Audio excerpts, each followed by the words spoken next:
Ito na yung ano, pag-aari nila Pastor. Ilang hektar po ito, Pastor? 5 hektar kay Francis yun. Bigay ko sa kanya. Ito.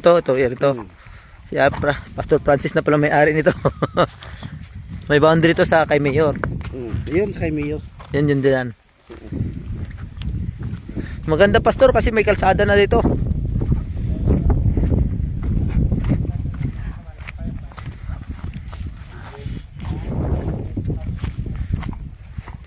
Grabing hamog siya. Oo, salubog natin yung hamog. Para pong ano, parang alas 6 ng umaga.